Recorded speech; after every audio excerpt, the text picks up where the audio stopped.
देखिए राजनीति जो होती है तो राजनीति में तो राज करने की नीति जिसमें हो उसी का अर्थ है राजनीति।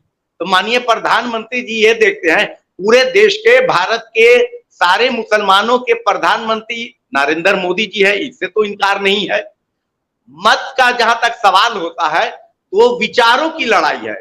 मोदी जी का और भारतीय जनता पार्टी का जो विचार है उससे सहमति हम लोग को नहीं होता है, तो यही फर्क है। बाकी राजनीति में तो जो होता है शहजादा जी, ऐसा क्यों होता है कि मुसलमानों की दुर्गति के लिए जिम्मेदार कांग्रेस है और नफरत भाजपा से है?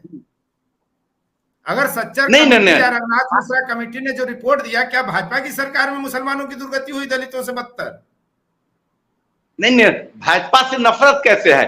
भाजपा में ही तो सैयद शाहनवाज हुसैन थे, सिकंदर बख्श थे, मुख्तार अब्बास नकवी साहब थे।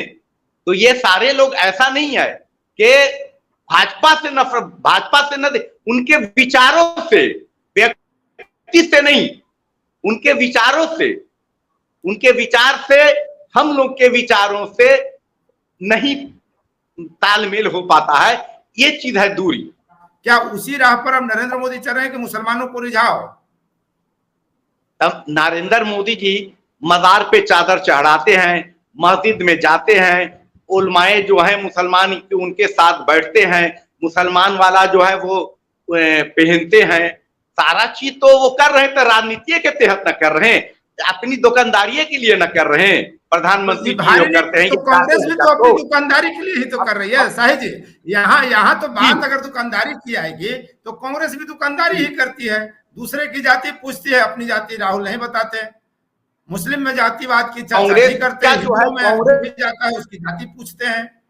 यह भी तो थोड़ा थोड़ा का अंतर है, वो जान लीजिए, अंतर है। हाँ, थोड़ा थोड़ा का अंतर है।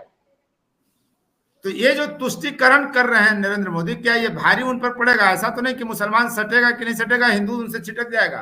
नहीं, देखिए कैसे देख रहे हैं? जो इस देश के अंदर में जो सेकुलर मिजाज रखते हैं, सब कोई करते हैं, वो मोदी जी के साथ में नहीं है। आप ऐसे जान लीजिए ना, चुनाव की मशीनरी से मोदी के साथ होना सांप्रदायिक होना है। माने आपके हिसाब से तो मोदी के साथ है वो सांप्रदायिक है? जी हाँ है। फिरोज भाई, आप जब बात रखते हैं, नरेंद्र मोदी की चर्चा करते हैं, तो आप भी मुसलमान कम, सांप्रदायिक ज्यादा है। फिरोज नहीं, ये उपेंद्र भाई, इसको थोड़ा सा गहराई से समझना होगा। देखिए, ये गंभीर बात है, इतनी हल्की में हल्के तरीके से इसको हम नहीं ले सकते हैं। अफसोस इस बात का है, हमारा देश जो है ना वो डाइवर्सिटी का देश है, सांस्कृतिक रूप से एक दूसरे से जुड़े हुए हैं और हर आदमी एक दूसरे के पर्व त्योहार में, दुख सुख में, उनके तमाम चीजों में शामिल होता है। अगर कोई कांग्रेस का लीडर शामिल हो तो सेकुलर, और भाई नरेंद्र मोदी जी अगर चादर चढ़ा दिए तो कॉमनल। ये डिफिनेशन पचता नहीं है और भारत की संस्कृति में तो बिल्कुल नहीं पचता, अब तो और नहीं पचेगा। इसलिए नहीं पचेगा कि 85% जो पसमानदा मुसलमान है वो अपना निर्णय ले चुका है और इस तरह के बेतुकी बयान से, बेतुकी बातों से आने वाला नहीं है। इसलिए मैं तो इनको खारिज करता हूं, ये तो छोड़ दीजिए, ये हमारी संस्कृति का पाठ है। और नरेंद्र मोदी जी क्या कर रहे हैं? नरेंद्र मोदी वही कर रहे हैं जो भारत की राजनीति में एक राजनेता को करना चाहिए। नरेंद्र मोदी जी कोई गलत नहीं कर रहे हैं। नरेंद्र मोदी जी अगर अपने भारत के समाज का, बहुसंख्यक समाज जो 20% है, 20% है, अगर उनसे संवाद कर रहे हैं तो नरेंद्र मोदी जी क्या गलत कर रहे हैं? नरेंद्र मोदी जी बिल्कुल कुछ भी गलत नहीं कर रहे हैं। एक भारत के नागरिक के प्रधानमंत्री हैं, माननीय प्रधानमंत्री जी, तो इसलिए वो अपने नागरिक से संवाद कर रहे हैं उस दबे कुचले समाज से, पटहाल समाज से, पदहाल समाज से, जिसको 50 साल तक शासन करने वाली कांग्रेस पार्टी, 50 साल तक इस देश में शासन करने वाली कांग्रेस पार्टी जब सच्चर कमेटी और रघुनाथ मिश्रा कमीशन बैठाती है तो उनका रिपोर्ट कहता है, उनका रिपोर्ट क्या कहता है देख लीजिए। उनका रिपोर्ट कहता है कि इस देश में पसमानदा मुसलमानों की स्थिति, अर्जाल मुसलमानों की स्थिति जो है वो शेड्यूल कास्ट से बदतर है। अब आप समझिए शासन कौन कर रहा था? यहाँ हम टोकेंगे फिरोज भाई, लेकिन जो सवर्ण मुस्लिम है, फिरोज भाई आप ही की बात को हम आगे बढ़ा रहे हैं, लेकिन जो सवर्ण मुस्लिम है वो तो मुसलमान के ही दलितों से बदतर होने की बात करते हैं। वो लगाव नहीं लाते हैं कि ये पसमानदा मुस्लिम है कि अनुसूचित जाति। ये सच्चर माननीय जस्टिस सच्चर साहब ने सवर्ण मुस्लिम के बारे में नहीं कहा, ये मैं क्लियर कर देता हूं।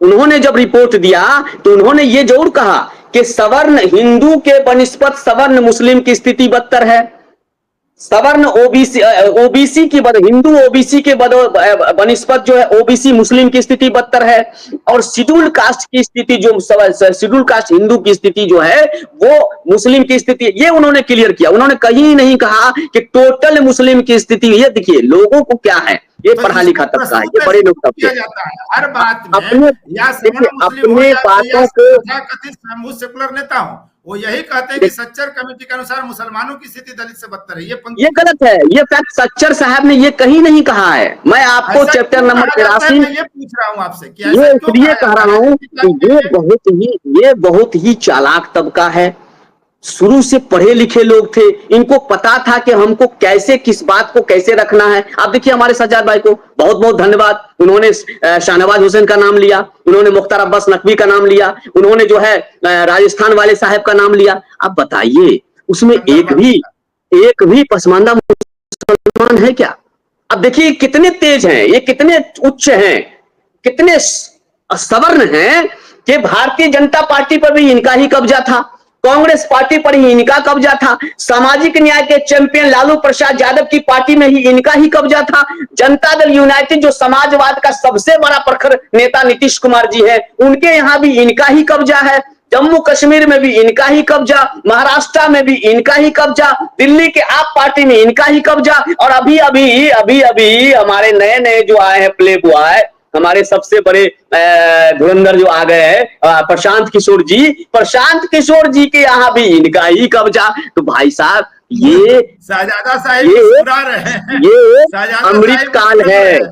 उपेंद्र भाई साहब, शाहजाद भाई को पता है ये अमृत काल से हम गुजर रहे हैं, और आजादी के अमृत काल में पसमानदा मुसलमान जगा है, वो अपनी हैसियत तलाश रहा है, वो तलाश रहा है कि आज तक हमारा सांसद पार्लियामेंट में क्यों नहीं है, हम 18% है, आज तक हमारा राज्यसभा क्यों नहीं है, हम 18% है, विधानसभा के 243 में हम 2 क्यों हैं, 1 क्यों है, हमारा शून्य स्थिति क्यों है? सवाल तो है भाई साहब, और सवाल ये है कि जब हमारी हिस्सेदारी है, जब इस देश में जिसकी जनसंख्या भारी उसकी उतनी हिस्सेदारी, तो जब हमारा 18% है तो 3% वाला कैसे पूरा कब्जा किया हुआ 100% पे, कैसे लालू यादव के दिल में घुसा हुआ है, कैसे नीतीश कुमार के दिल में घुसा हुआ है, कैसे प्रशांत किशोर के दिल में घुसा हुआ है, कैसे जो है जम्मू कश्मीर में घुसा हुआ है। भाई साहब जिसकी जितनी जनसंख्या भारी उसकी उतनी हिस्सेदारी, और जब पसमानदा मुसलमान 85% है, मंडल कमीशन ने 82% कहा है, तो ऐसी स्थिति में आपकी पूरी हिस्सेदारी कैसे हो सकती है?